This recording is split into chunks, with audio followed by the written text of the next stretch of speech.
जो दूसरी औरतें हुआ करती थी, जो माल गनीमत में आती थी, उनको लौंडिया बना के रखा जाता था। हमको एक ही बंदे के साथ शादी करनी है, और हमारे ऊपर अगर कोई बंदा और औरतें लाना चाहे तो वो ला सकता है, 4-4 बीवियां रख सकता है। मुझसे कोई कहता है कि 6 साल की बच्ची की 52-53 साल के बंदे से शादी करा दो, तो मेरा तो दिमाग उस पर घूम जाएगा। और फिर ये लोग डिफेंड कर रहे होते हैं इस चीज को बैठकर। इवन मर्दों को भी मर्दों से खतरा है, ऐसी बात नहीं है मर्दों को खतरा नहीं है, उनके भी रेप होते हैं। हमारी सोसाइटी में वो बोलते नहीं है, और उनके रेप कौन कर रहा होता है, वो भी मर्द ही कर रहे होते हैं। कि जहां इनको यूज करना होता है अल्लाह मियां को या कुरान को, वहां फौरन ले आते हैं। हालांकि खुद 5 वक्त की नमाजें नहीं पढ़ेंगे। ये जो चीजें लिखी हुई हैं शरिया के मुताबिक, आप उनको चेंज थोड़ी कर सकते हो ना।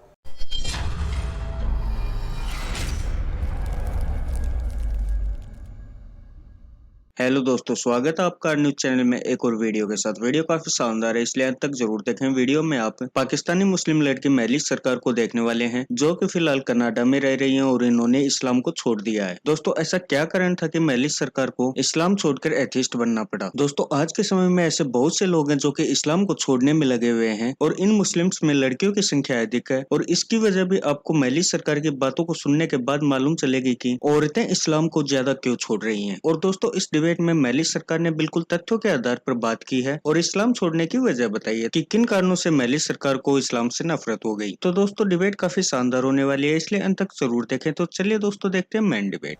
महलिस, क्या वाकई में हलाला जैसी चीज अभी भी प्रैक्टिस होती है इस्लाम में? क्या पाकिस्तान में वो प्रैक्टिस होती है? क्योंकि हिंदुस्तान के कई धर्मगुरु ये कहते हैं मेरे ही शो में आकर कि ये गलत बात है, ये प्रोपेगेंडा है, कुरान हदीसों में नहीं लिखा है हलाला जैसा कोई कॉन्सेप्ट, ये गलत प्रैक्टिस है। नहीं, ये होती है एक्चुअली। कल ही मैं अपनी मम्मी से बात कर रही थी, उन्होंने हम किसी को जानते हैं पाकिस्तान में जिन्होंने 7 शादियां की। 7? तो उन्होंने 7 शादियां की उन्होंने जी। उनमें से 2 वाइफ उनकी डेथ हो गई, और एक से उन्होंने 2 दफा शादी की। तो एक से शादी की, तलाक दी, फिर उन्होंने बीच में एक और बंदी से शादी की। तो ऑब्वियसली उनको जाकर हलाला करवाना पड़ा था to get back married to him again. तो ये आज भी होती है ये चीज। This is something you have to do. ये जो चीजें लिखी हुई हैं शरिया के मुताबिक, आप उनको चेंज थोड़ी कर सकते हो ना। और हलाला करवाना जरूरी है मतलब, और पुरुषों के लिए हलाला जैसा कोई कॉन्सेप्ट नहीं है मतलब? नहीं, उन लोगों के लिए नहीं है। और ये हलाला कौन करेगा? उनका ये कहना होता है कि मर्द को, यानी ये देखना, मर्द को सजा मिलती है कि उसकी औरत जो है वो किसी और के पास जा रही है, तो उसको एक तरह से सजा देने के लिए ये चीज रखी हुई है। मुझे ये समझ नहीं आता कि जो औरत कर रही है उसके ऊपर जो हो रहा है वो नहीं दिख रहा। और ये हलाला कौन कंडक्ट करता है? मतलब कोई प्रीचर होता है, कोई घर का सदस्य होगा, या कोई भी कर सकता है? अब तो हलाला सेंटर्स भी हैं, ऑनलाइन आप सर्च करते हैं तो आपको बहुत सारी चीजें मिल जाती है। मगर यूजुअली आप अपने जो मॉस्क के मौलवी जो होते हैं आपके नेबरहुड में, उन्हीं के पास जाते हैं और उन्हीं से डिसीजन ली जाती है, and they are the ones that help you. बहुत सारे ऐसे केसेस आए हैं जहाँ पर हलाला के नाम पे बहुत मिसयूज किया जाता है औरतों को, and it's kind of become like a business. चंद जगहों पर तो ये बिजनेस की तरह इस्तेमाल किया जाता है जी। अच्छा, ये बताइए महलिस, क्या वाकई में आप जैसे कहती हैं, आपने एक आयत का हवाला दिया है कि वाकई में इस्लाम में क्योंकि कई लोग ये कहते हैं कि इस्लाम में तो गुनाह बताया गया है, औरत के साथ बदसलूकी करना, उसके साथ गलत तरीके से पेश आना, उसको दुख देना, ये गुनाह है, ये शिर्क है। तो क्या ऐसा आप बताया गया है कि मतलब ये गलत है? तो कहाँ लिखा है कि भाई मारिए पीटिए? सिर्फ ये लिखा है कि थोड़ा कड़ाई से डिसिप्लिन कीजिए, उसमें मारने का शब्द का कहीं इस्तेमाल नहीं है।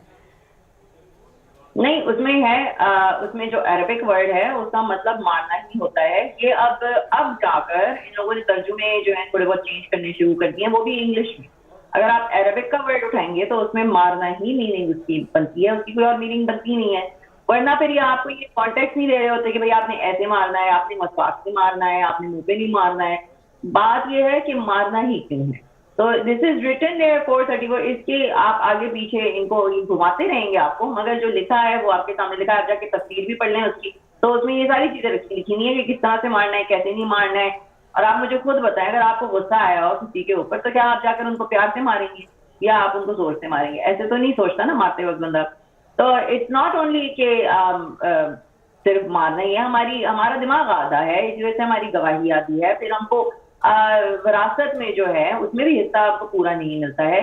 उसके अलावा जो दूसरी औरतें हुआ करती थी, जो माल गनीमत में आती थी, उनको लौंडिया बना के रखा जाता था।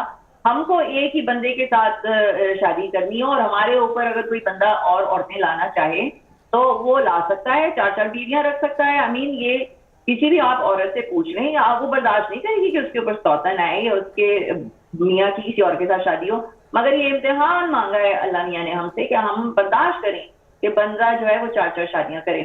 सो इट्स जस्ट बहुत ही मिसाजिनिस्टिक किस्म की ये मुझे रिलीजन लगती है, जिसमें औरतों को तो कोई हकूक नहीं दिए गए। फिर उसमें फिर अब चाइल्ड मैरिज भी आ जाती है कि यू कैन सी कि 6 साल की बच्ची के साथ शादी की गई एंड 9 साल में उसको कंज्यूमेट किया गया। लोगों को सुनने में बहुत बुरा लगता है, क्योंकि आजकल के जमाने में ऐसी हरकत को बहुत बुरा माना जाता है। शायद उस जमाने में नहीं माना जाता होगा, मगर आजकल के जमाने वालों को उस जमाने की हरकत को डिफेंड तो नहीं करना चाहिए ना बैठकर। उस पर हमें ब्लास्फेमी तो नहीं बोल देना चाहिए, हमारे सर तन से जुदा तो नहीं कर देने चाहिए ना।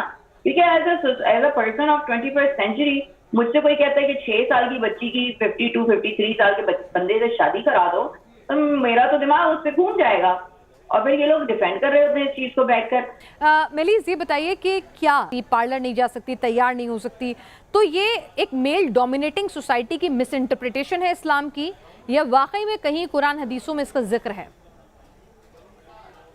नहीं, जो सजना संवरना ये सारी चीजें जो हैं सिर्फ आपके हस्बैंड के लिए हैं, 4 दीवारी के पीछे हैं। यहाँ तक कि आपने उनसे बात भी ऐसे करनी है कि आप किसी बंदे को लुभा नहीं देंगे, आराम से प्यार से बात नहीं करें, आपको सब लहजे में बात करनी है, टू द पॉइंट, ताकि वो बंदा कहीं वो नहीं हो जाए। तो ये चीजें तो हैं ही। मतलब बंदे को कंट्रोल नहीं रखना, बंदे को अपनी हया नहीं रखनी, बंदे को नजर का पर्दा नहीं रखना, सारी जिम्मेदारी औरत की है। जी, मैं वही तो बात करती हूँ। मैं कहती हूँ देखिए, एक सोसाइटी में हम बाहर निकलती हैं तो हमको खतरा है मर्दों से, इवन मर्दों को भी मर्दों से खतरा है। ऐसी बात नहीं है मर्दों को खतरा नहीं है, उनके भी रेप होते हैं हमारी सोसाइटी में, वो बोलते नहीं है। और उनके रेप कौन कर रहा होता है? वो भी मर्द ही कर रहे होते हैं। और अगर इनको रिफॉर्म करना पड़ेगा तो इनको बहुत सारी हदीसें जो हैं उनको हटा देनी पड़ेगी, जैसे कि सऊदी अरब ने किया है कि जहां इनको यूज करना होता है अल्लाह मियां को या कुरान को, वहां फौरन ले आते हैं। हालांकि खुद 5 वक्त की नमाजें नहीं पढ़ेंगे, मगर औरतों के ऊपर पूरा इस्लाम इन लोगों ने नाफिज करना होता है टू द डॉट। तो Islam is the whole root cause of this. तो जब मैंने ये चीजें देखी है ना, तो मुझे ऑनेस्टली उस सारे सिस्टम से, कल्चर और उस रिलीजन से जो है ना, मुझे एक तरह से मुझे अच्छा नहीं लगा, and I just thought it was very oppressive for women.